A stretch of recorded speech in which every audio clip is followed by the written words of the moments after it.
இந்த திமுக செய்தி தொடர்பாளர் நாகநந்தினி நம்மோடு இந்த தொடர்பில் இருந்து பேசுகையில் திமுக தோல்விக்கான காரணங்கள் மற்றும் தாவேகா அறுதி பெரும்பான்மை பெறுமா, ஆட்சி நீடிக்குமா, கூட்டணியில் சிதைவு விரிசல் ஏற்படுமா என்பது உள்ளிட்ட பல்வேறு கருத்துக்களை அவர் தெரிவித்திருந்தார்.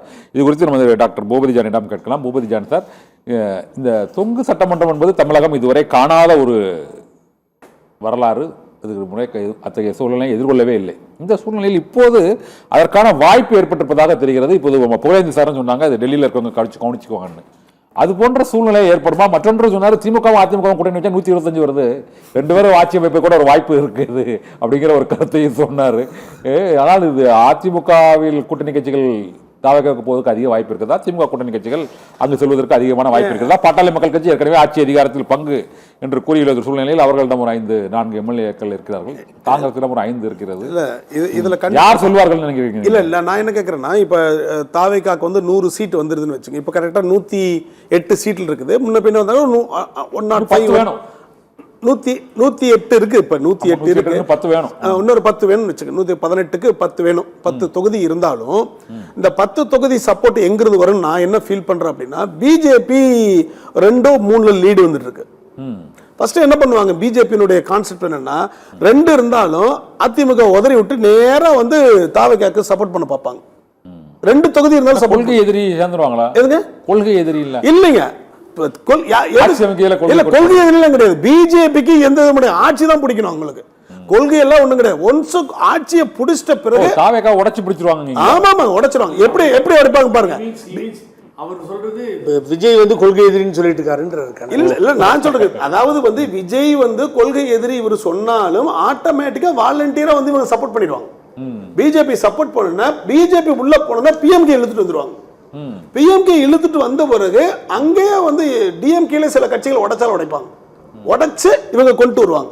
அப்ப என்ன பண்ணணும் அப்படின்னா, திமுகவில் இருக்கக்கூடிய இணை கட்சியான காங்கிரஸ், ஈவன் விசிகா, ஈவன் இடதுசாரி கட்சிகள் எல்லாம் வாலண்டியரா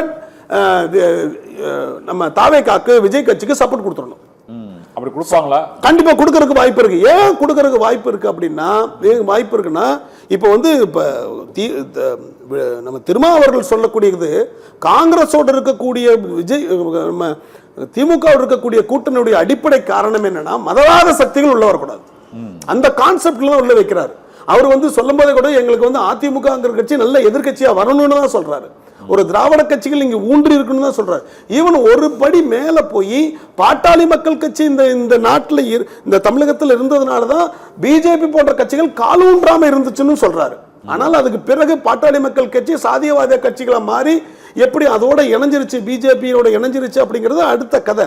அப்ப என்னன்னா, இடதுசாரிகளும் சரி, நம்ம இருக்கக்கூடிய விசிகாவும் சரி, ஈவன் காங்கிரஸ் இப்ப இருக்கக்கூடிய சரி, வேற கட்சிகள் வருவதற்கு முன்பு இவர் ஒரு தாவேகாவுடைய அறுதி பெரும்பான்மை இல்லாத காரணத்தினால அவங்களுக்கு சப்போர்ட் பண்றதுல தவறு கிடையாது. ஆனா இன்னொன்னு பண்ணணும் என்ன அப்படின்னா, இந்த கட்சிகள், இந்த இருக்கக்கூடிய கட்சிகள் உள்ள அமைச்சரவையில் சேர்ந்துட்டு கொடுப்பாங்களா, இல்ல நிபந்தனையற்ற ஆதரவு வெளியிருந்து கொடுப்பாங்களா அப்படிங்கிறது தெரியல. ஓகே, இப்போ நம்ம ஜெயச்சந்திரன் சார், நீங்க எந்த கட்சிக்குமே ஒரு 10 சட்டமன்ற உறுப்பினர்கள் ஒட்டுமொத்தமாக இந்த கூட்டணி கட்சிகள்கிட்ட யாருக்குமே இல்லை. காங்கிரஸ்னால 5 தான் இருக்குது, அங்கே பிஜேபிக்கு 3 தான் இருக்குது அதிகபட்சமாக.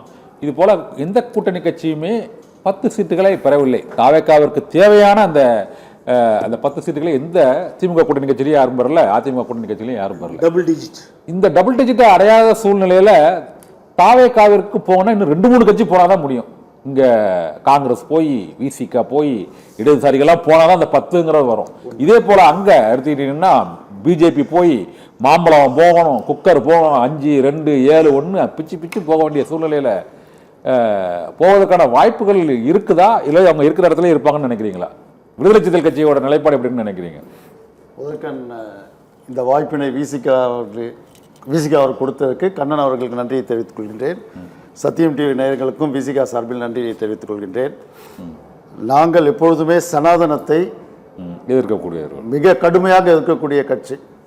தலைவர் அவர்கள் தான் இந்த சனாதனத்தை எதிர்ப்பு சக்திக்கு, ஏன் அகில இந்தியாவிலே சொல்லலாம், முதல்ல இந்த சனாதனத்தை தமிழ்நாட்டுக்குள் வரவிடாமல் ஒரு அரண் போல தடுத்து நிற்பது எங்கள் தலைவர். அதனால இவங்க டாக்டர் சொன்னது போல பிஜேபி இல்லாத ஒரு ஆதரவு, நிலைப்பாடு எங்க தலைவர் எடுக்க வாய்ப்பு இருக்கு. அவர் ஆரம்ப காலகட்டத்தில் இருந்து பிஜேபியை அதிமுக கூட இணைய வேணான்ற ஒரு கருத்தை தான் அவர் முன்மொழிஞ்சிட்டு இருந்தார். மறைமுகமா நிறைய மெசேஜ் அவர் ஏடிஎம்கே கொடுத்துட்டு இருந்தார். ஏன்னா சனாதனம் உள்ள வந்துடக்கூடாது, மற்றபடி நமக்குள்ள இருக்கிறது வந்து ஒரு பங்காளிகள் சண்டை மாதிரி தான், அது ஒரு வெளியாட்கள் கிடையாது, இதை பயன்படுத்தி அவங்க உள்ள வந்துடக்கூடாது. ஏன் இப்போ சமீப காலமா கூட ஒரு இன்டர்வியூல சொல்லியிருந்தாரு பிஜேபி தாவேக்கா சனாதன எதிர்ப்பு தானே, அவங்க பிஜேபி எதிர்ப்பு தானே இருக்காங்க தாவேக்கா, அதனால நீங்க ஆதரவு தெரிவிக்கல இப்ப சொல்றாங்க. அந்த கொள்கை ரீதியாக வந்து அவர்கள் நிலைப்பாட்டை கரெக்டாக நிலைநிறுத்தினாங்கன்னா நாங்க வரவேற்கிறோம். அந்த ஒரு பதவிக்காகவோ மற்ற ஒரு ஆட்சியை கைப்பற்றுவதற்காகவோ அவர் கொள்கையை தளர்த்தினா அதை விசிகா ஒருபோதும் ஏற்றுக்கொள்ளாது. இந்த 2 பேரும் சப்போர்ட் பண்ணதுக்கு வாய்ப்பு இருக்குங்க. நிச்சயமா சார், அவங்க இல்லைன்னு சொல்லியாச்சுன்னா தலைவர் அந்த முடிவை எட்டுவார் என்று நாங்கள் நம்புகிறோம். அவர் அவருடைய பங்குனா விசிகா போறதுக்கு வாய்ப்பு இருக்கு. ஆட்சியில் பங்கு இல்லை என்றால் கூட இல்ல போற 10 பேருக்கு அந்த ஆட்சியில பங்குன்னு தான் அவங்க டிமாண்ட் வச்சு அவங்க ஆட்சியில் அந்த நெருக்கடி ஆயிட்டு. இப்ப அது போலீஸ் சட்டத்துல வர்ற எங்களுக்கு ஆட்சியில பக்கம் போயிருவீங்க விசிகாவோ எங்களுக்கு அதிகாரம். தலைவருடைய நிலைப்பாடு வந்து என்றைக்குமே அதிகாரத்தை நோக்கி அல்ல, மக்களுடைய நலன்களை நோக்கி. சனாதனத்தை உள்நிறுத்தாமல், சனாதனத்தை எந்த கட்சி ஏற்றுக்கொள்ளாமல் நிற்கின்றதோ அந்த கட்சியில் எப்பொழுது வேணுமானாலும்